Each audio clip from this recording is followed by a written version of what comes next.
Agora com a janela Flip Material, inverte seu substrato como indicado no programa. Clique em Next.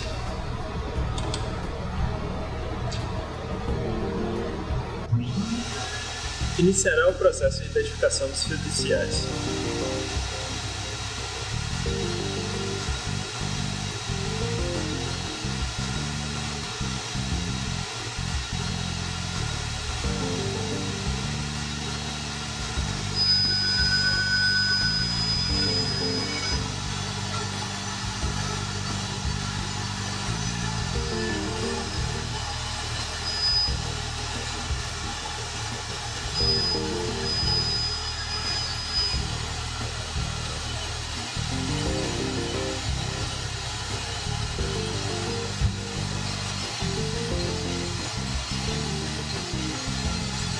Daqui até o fim do processo, será puramente mecânico, necessitando apenas a troca das ferramentas que, caso houvesse, o equipamento de troca automática pouparia o tempo do operador.